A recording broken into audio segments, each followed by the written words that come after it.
മോഹൻലാൽ വരുമോ ഇല്ലയോ എന്ന് സംശയിക്കുന്നുണ്ടാവും. പക്ഷേ മോഹൻലാൽ വരും. ദീർഘവുമായ ബന്ധത്തിന്റെ പുറത്താണ് ജോഷി മോഹൻലാലിനെ വിട്ടുകൊടുക്കാമെന്ന് സമ്മതിച്ചത്.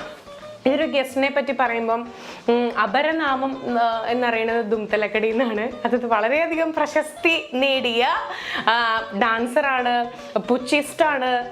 ബുദ്ധിസ്റ്റ് എന്നല്ല, പുച്ചിസ്റ്റ്. ഞാൻ എന്ത് ചെയ്താലും എന്നെ പുച്ഛിക്കാൻ മുന്നോടിയായിട്ടുണ്ടായിരിക്കും. പിന്നെ മകളെ എങ്ങനെയോ ഒരു ആങ്കറായി പോയി. സംവിധായകൻ ജോഷി എന്ന ചതിച്ചാണ്. ഇത്ര പറഞ്ഞപ്പോ മനസ്സിലായോ? മോഹൻലാലിന് പകരം ഇന്ന് ഉദ്ഘാടനം ചെയ്യാൻ എത്തിയിരിക്കുന്ന ആരാണെന്ന് അറിയണ്ടേ? പ്രശസ്ത പ്രശസ്ത പ്രശസ്ത എന്റെ അല്ല. അപ്പൊ എന്താ പറയാ, എന്റെ സ്വന്തം അമ്മയാണ് ഇന്നത്തെ ഗസ്റ്റ് എന്ന് പറഞ്ഞാൽ വല്ലപ്പോഴും ഒരു ബ്രേക്ക് ഒക്കെ അമ്മയ്ക്കും കൊടുക്കണ്ടേ? എല്ലാരും ഒന്ന് കൈയടിക്ക് പറയാം. മിസ്സസ് ബിന്ദു ഉണ്ണികൃഷ്ണൻ,